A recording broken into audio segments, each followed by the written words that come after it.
exact date of our last conversation, but what do you think has anything really significant happened in your view since we last talked that is, I guess, relevant to the 2020 election in your assessment? Well, I mean, there's been a lot of things that could be relevant. The president got coronavirus. Oh no, that had happened. That Oh, had, had it? Okay, yeah. so I guess I don't remember the exact date. So, I think it so was the like a president, week and a half ago. the president went back to rallies after coronavirus. I don't know if that had happened when we last spoke. We had a second debate. We had a polling continue to move really, towards Joe Biden, but in ways that I think anybody who still has a little bit of PTSD from 2016 people aren't fully confident in. But Right. certainly at this point, I think there's the sense that although anything can happen and everybody should vote and every vote must be counted, there's the sense that if the will of the people is done, it would be a pretty substantial victory for Joe Biden. Now with a Supreme Court that's a 6-3 conservative court based on the confirmation of Amy Coney Barrett, which has also been somewhat polarizing for the country. So yeah, I mean, I think certainly there's been a few important bullet points that have kind of punctuated the last few weeks. When you say the Amy Coney Barrett confirmation has been polarizing, what is some hard data to back that up? I'm just not familiar. So about half the country believed at last check that she should be confirmed to the Supreme Court. So you've got a pretty down the middle split as far as that goes. There was this situation at the end of President Obama's second term where he nominated Merrick Garland to replace Antonin Scalia. Right. And Republicans made the case that you don't fill seats in the last year of a presidency or of a term. And then now they confirmed someone with a week to go. So the kind of very, very blatant double standard there was relevant to some. Others knew all along that it was sort of just something to say, and that, of course, Republicans, if given the opportunity, would fill a seat. But among the public, it's been relatively split in terms of whether that should happen. Actually, let's stay on the issue of double standards for a second. First of all, broadly, and I think I may have asked you this before, do you think that the Republicans are more guilty of applying double standards when it comes to the use of institutions and rules than the Democrats are? Or do you think both parties do it roughly comparably? Well, to really answer that question in an empirical way, we'd first have to kind of say, are we saying that are we asking whether Republicans apply double standards more frequently, or are we talking about more egregiously, although it may not be more instances? So I think it's a tough question to answer in a general sense, but to the extent that it can be answered in a general sense, I would say yes. I think you see it on supposedly being for small government, except for all of the things that they want the federal government dictating, often related to morality and social policy.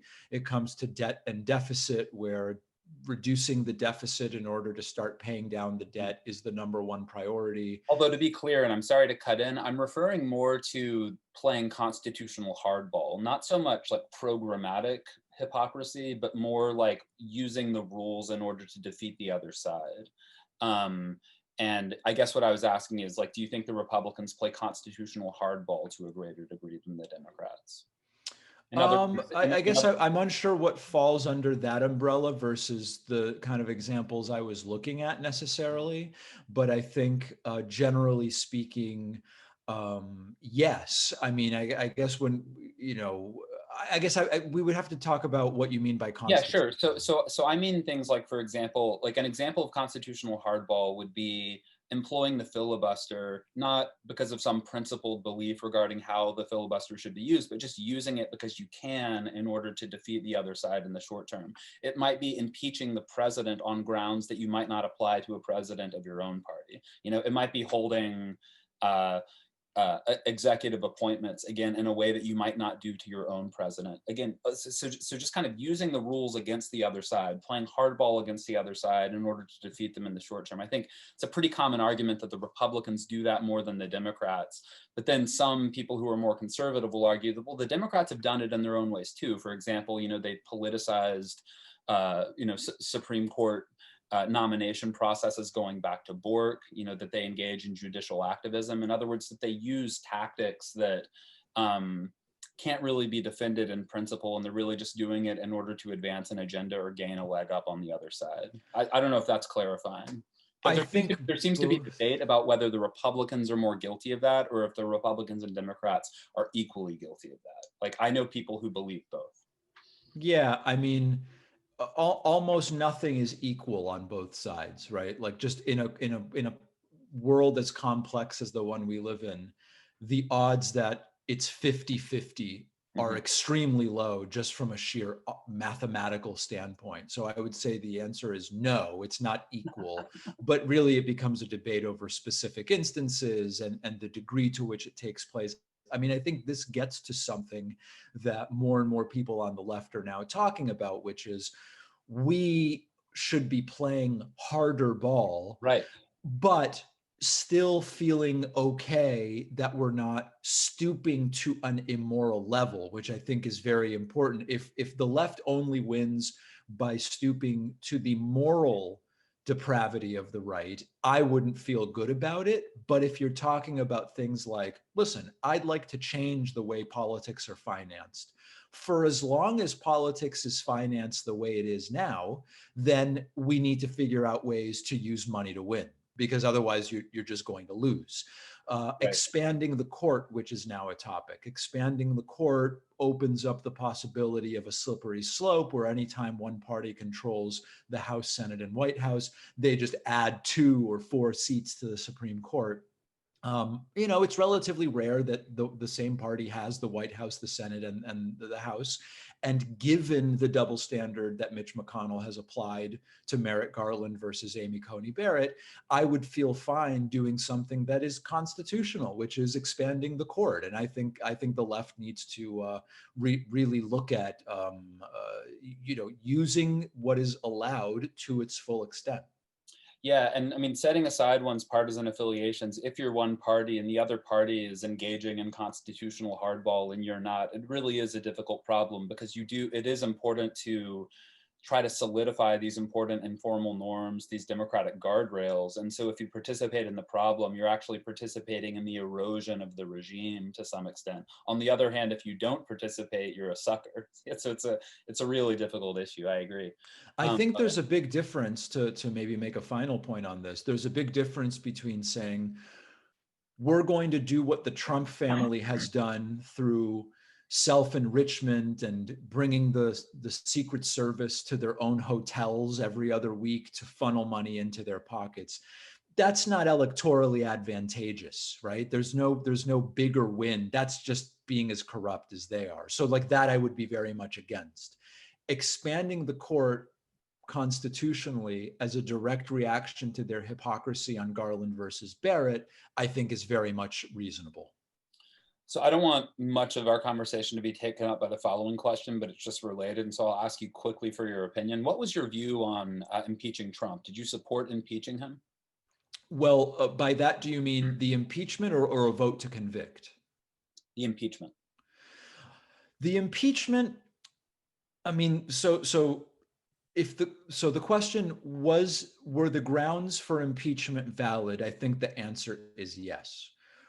Were they obviously too narrow and destined to fail to get a conviction given the partisan nature of the Senate? Of course. So then it became more a calculation in practice about the political advantage to doing it, which I have real questions about. Setting aside the issue of political advantage, and I'm sorry to interrupt, but setting aside the issue of political advantage, you think that the actual constitutional grounds were sufficient? I'm curious. So does that mean that, like, if it had been a Democratic president, you also would have supported impeachment? I mean, sure. Yes, I would have. I mean, that's one of those questions where we've never had a president who did so many impeachable things as the one we have now. So I believe that there were actually stronger cases for impeachment against Donald Trump. So, the question of would I have supported impeaching a Democrat if the only thing they had done was the Ukraine thing? I mean, I could say yes, and half the audience won't believe it. I mean, okay, if the broader question is, had a Democratic president done all of the things Donald Trump has done, then I believe the answer, of course, has to be yes. Okay. Okay, so now pivoting, since we talked very briefly about Amy Coney Barrett, this is just first a personal question, like your moral view on abortion. What is your view? I think that it should be legal in most cases, which now is the majority opinion in the country. So I'm kind of with the majority on it. Okay, and philosophically, how would you distinguish between aborting a fetus like in the second trimester and committing infanticide? It's a question that often comes up in philosophical discussions. In the second trimester? Yeah, or second or third, I suppose. Oh. Right. I mean, I think the problem with this question is it really doesn't matter what I think. It really comes down to we have a situation in which extremely rare, difficult situations are blown out of proportion, typically for reasons that are really political posturing, like, for example, late-term abortion, which is extremely rare. And when it happens, I would not be so arrogant or narcissistic to think that my view is what should determine what the law is on that. So I think that you can very quickly enter a philosophical black hole, much like you can with setting a speed limit, where you set a speed limit at 35 and then someone says 37 really is safe 90% of the time, shouldn't be speeding, but at the same time, if the roads are slippery, sometimes you can only really go 25. Anytime the law has to set a limit somewhere. Right. And I'm not the person who should do it. I would defer to the medical community to do that. But I think the reason that some of these questions are fraught would be, I am not so deluded that I think I'm the person who should be making that, should be distinguishing that. On the subject of Roe, do you have a view on whether the Supreme Court decision was well decided? Setting aside one's moral view on abortion, do you think that it was a sound legal decision by the Supreme Court? Not being a legal scholar, it's not really my place to answer it. My focus more would be the political implications of getting rid of it, which would lead to even more sort of unequal availability of abortion services, and a return in states that would ban it to so-called back alley abortions, and that, from a moral standpoint, seems like a disaster. So whether it was legally correctly decided would be for a lawyer to answer. Okay, and on a somewhat related topic, you support same-sex marriage. Again, asking your moral opinion. You support same-sex marriage, correct? Yeah, I do. I mean, my views on marriage generally are that there should be no reason to distinguish between two men or two women or a man and a woman. Yeah. Okay, gotcha. All right, so zooming out a little bit, why do you prefer the Democratic Party to the Republican Party? Like, I know there are surely lots of reasons, but if you had to, I guess, distill and order them. So I'm not a Democrat or a Republican. I've never been affiliated or registered with any party. I just evaluate the candidates that are available in any particular election and vote for whoever I think is best or less bad. It doesn't really matter. Once you put everybody on a scale of bad to good, you pick the person that's sort of closest to good.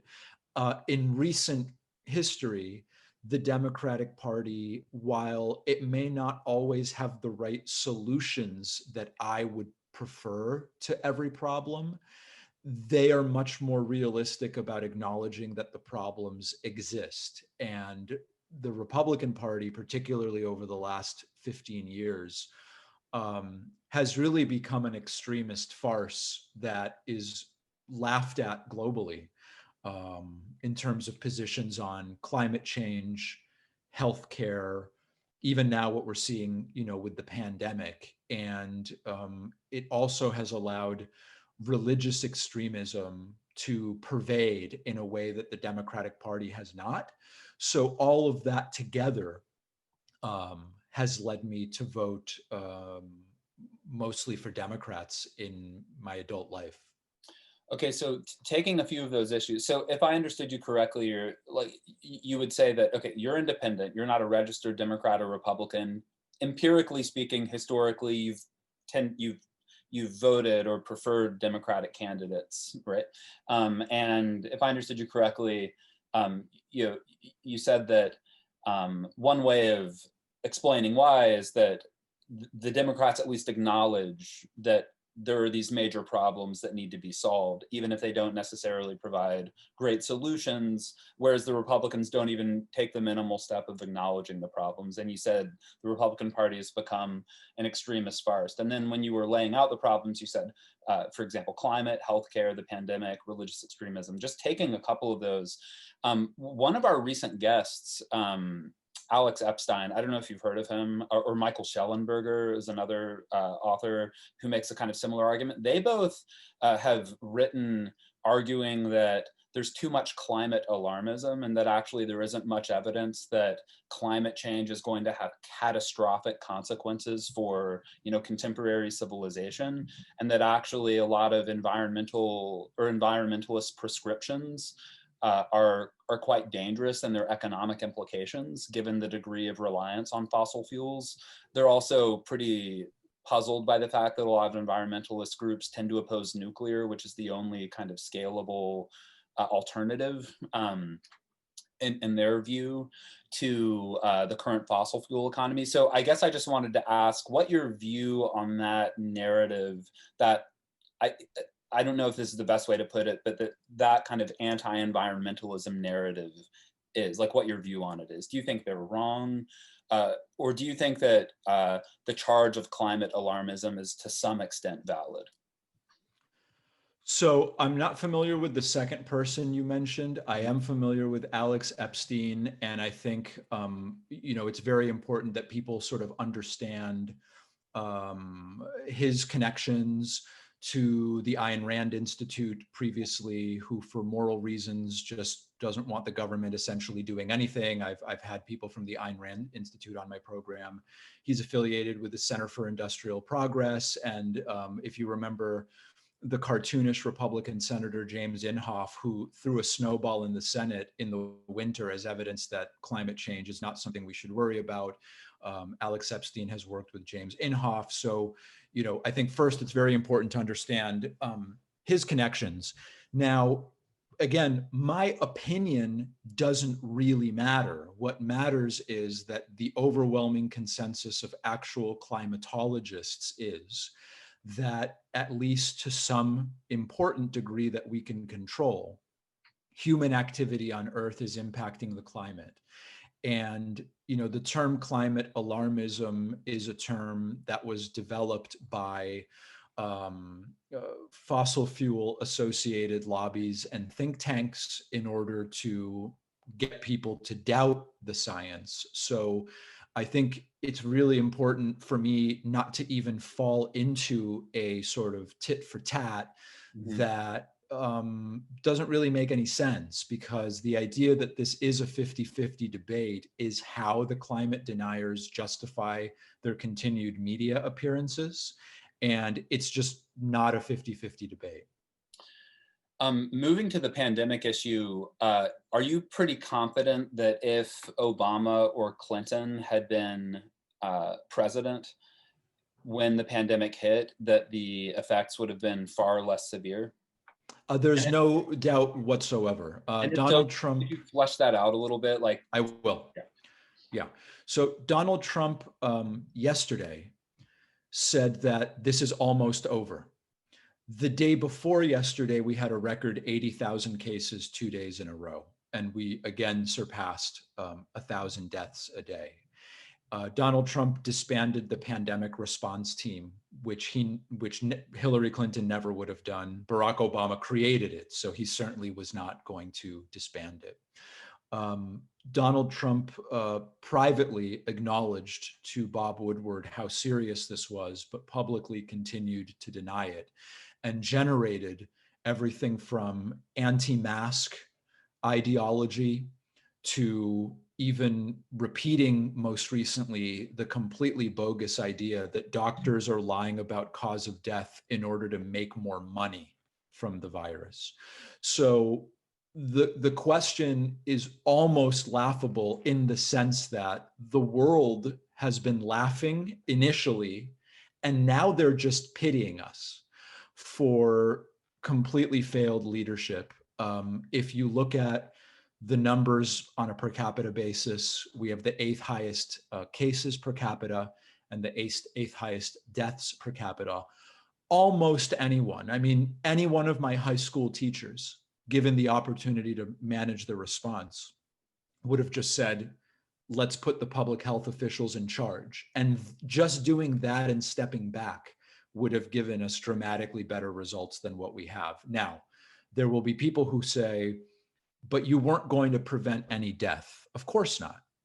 Of course not. But nobody's alleging that. And the best estimates we have now are that instead of over 230,000 dead as we have right now, based on our population and the impact of mitigation measures, we might have only 40 or 50,000 dead, which is 150, 180,000 people that would now be alive. Moving to the issue of healthcare, which you listed as another problem that the Republican Party doesn't really acknowledge. Would you agree that there are kind of two issues? One is lack of coverage, and then another is price of healthcare services. Like those are distinct issues. Is that kind of how you look at it? It's more of a triangle. And Uwe Reinhardt, in his posthumously released book, wrote about this. If you imagine a triangle with 3 points, they are access, quality, and price. And you basically are just dragging a dot closer to two of them, unless you leave it right in the middle. And so typically what we're talking about is if you want to give 100% access with best quality, it will be expensive. If you want to give low price with high access, quality will go down. Okay, so we can sort of understand geometrically kind of how that works. And so those are all, it's not that one or two are problems, but it's basically finding a point on that triangle. Gotcha. Okay. And I guess what I'm asking is, what is the problem that the Republican Party does not acknowledge in your view? Like, how would you distill the problem? The meta problem is that the system is broken. The system is broken in terms of having insurance connected to employment. The system is broken in terms of health insurance companies being for profit. The system is broken in the paradigm, which we could reorganize, of hospitals being paid based on the number of things they do rather than the outcomes they provide. The system is broken in terms of pharmaceutical companies being able to advertise particular drugs on television to people. I mean, it's a fundamentally broken system. And this will be my last question. I would actually love to talk more about this, but I want to hit a few other things. Is your view that like the Republican Party does not acknowledge that the system is broken, or that they have dumb solutions but do acknowledge the problem? It's both. There are some who acknowledge there's a problem, but they think the solution is more market-based approaches. There's others who simply don't acknowledge that there's a problem. Finally, you mentioned religious extremism. Could you, I guess, just very briefly identify the main things you're talking about there, like the problem of religious extremism in the US? So there's two very different sides of this. One area of concern in terms of religion is the way religion has pervaded politics and what should be a secular, completely separated from religion system of government. And this includes everything from, 10 Commandments tablets and prayer Christian prayer, typically before government events, on government property, etc. This includes religious considerations by judges and other systems that are supposed to be secular. So that's one side of it, which is more about separation of church and state. The other side of it is the way in which the Republican Party has weaponized religion as a fundraising tool, specifically around abortion, gay marriage, so-called religious freedom, where even though the country continues to move more and more in a non-religious direction on those issues and others, they remain very important fundraising issues. And as a result, they don't go away. One question that's related, but now I'm moving away from discussion of preferring the Republicans to the Democrats. In your personal opinion, and I know your personal opinion isn't necessarily like that important always, although it's pretty important. Do you think that the cultural phenomenon of secularization, that is an increasing percentage of the US population not identifying as religious, not being religious, do you think that's a good thing, a bad thing, or kind of complicated and it's not clear? It's certainly complicated in the sense that there are a lot of researchers, sociologists, group psychologists, behavioral economists that I find trustworthy, who point to ways in which religious belief can be benign or positive. And I think that there's a lot to that. And I think from an evolutionary biology standpoint, there's lots of important reasons why religion has been important and a force for good at different times in history. I think specifically with regard to the interaction between religion and government and the religiosity of the United States, as we've seen secularism grow, which is different than non-religiosity, but as we've seen secularism grow, we have seen the country overall move more in the direction of believing that the government should provide a basic level of healthcare to everybody. We should deal with hunger and poverty. We should deal with inequality. Abortion and gay marriage should be legal. So at least from a correlation standpoint, it seems to be a good thing. Okay, so I see we have 4 minutes left. There are a few other things I want to ask. So, I mean, actually a lot of things, but I'm just gonna have to choose. So, okay. Do you think white supremacy is a significant problem in the United States? It's really tough to answer those questions because what means that it's significant. But I think that even pre-Trump, white supremacy, anti-Semitism, white nationalism are significant enough in the United States that there are numerous groups that track and follow those movements. I think that those groups have been emboldened and are more willing to go public about their views under the current president. And to that extent, I do think that they are problems that need to be dealt with. I think Biden said that the US is systemically racist or something like that in a recent public statement. Do you agree with that?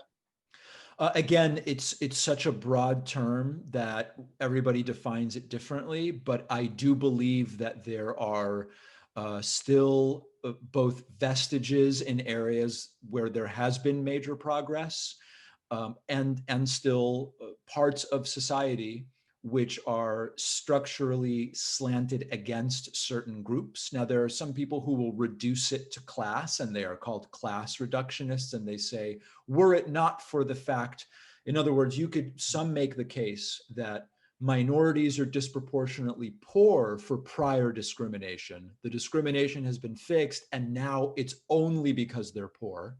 I don't think that that is borne out by the facts, particularly when you look at some areas and compare poor whites to others. What would the best example of that be, just out of curiosity?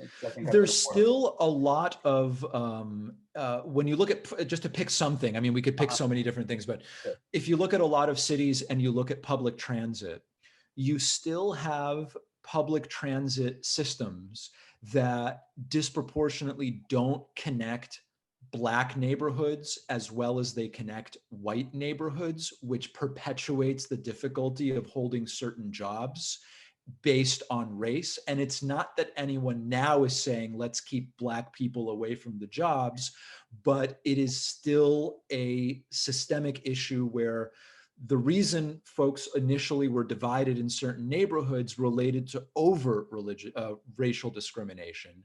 Now, the public transit systems still have not been fixed. Just to pick one example. Have you read The Power Broker?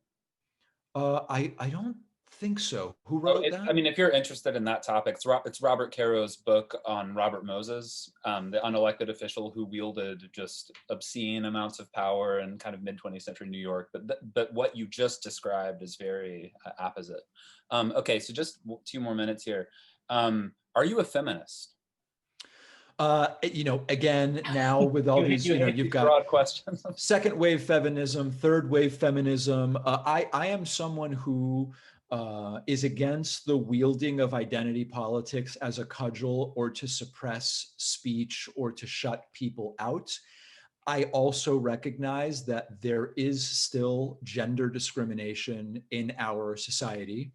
I think it's important to be accurate about it. So for example, to take the gender pay gap, very often 77 cents on the dollar is a fact, a number that's thrown around. It's not the right number. If you really do the work and look at the research, when you compare the same work, you're talking about 91 cents on the dollar, some piece of which is because of gender discrimination. Only if we accurately understand the degree to which these things exist can we fix them.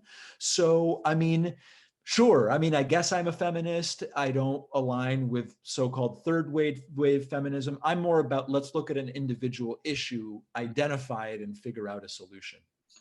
Do you use, like, is the term the West with a capital W a term that you take seriously and think, and do you think in terms of that term ever, like the Western world, Western civilization, Western countries? I think sometimes I will say our Western democratic allies as a shorthand for a certain group of countries, but I think it's better to think about the world as a gradient because that's really what it is. I sort of subscribe to the idea that is outlined by Hans Rosling in his book Factfulness, where he says this idea of the West and the rest is not accurate, particularly when you look now at income curves, life expectancy curves. It's really more like level 1 through 4 of development. And I think that that's a more nuanced way to look at it. Final question, if I may. I think that I'm guessing you would agree that national cohesion, social cohesion are good things. Like other things being equal, you want the citizens of a country to have a sense of public spiritedness and fellow feeling, to feel that that the country represents something that they can get behind, that everyone is kind of tied to each other. I don't know what the best term is, national identity, national cohesion, whatever it may be. My last question is, are you optimistic or pessimistic or neither about the cohesion of the United States population going forward the next 2 to 3 generations? I think I am generally optimistic in a sort of cautious optimism way. If you see, if you look at a lot of the data about severe poverty, life expectancy, access to education, increased understanding of the importance of separating religion from government. Generally speaking, these things are going in the right direction. And this is not to pretend that there isn't a big uphill battle still to go. But I have a cautious optimism that if the right decisions are made over time, particularly as a lot of bad ideas die out, for lack of a better term, things will continue to move in a better direction with steps backwards in the process. One follow-up question here, like, what do you think is the idea or the set of ideas that the nation will unite around that will give it cohesion going forward? I think anybody who tries to predict that is just guessing. I think we're just so bad at predicting that type of thing that I really wouldn't know. I would hope, though, that it would be around, rather than uniting around having a great military with awesome weapons, I would rather us unite around, we have amazing cities that have solved a lot of the structural inequalities and are now helping to mitigate the climate crisis rather than exacerbate it. Like that would be a really amazing thing to see the country unite around. So, I have ideas of what I would love to see, but I have no real prediction. Predictions. David, thank you so much for your time. My pleasure. All right, you take care.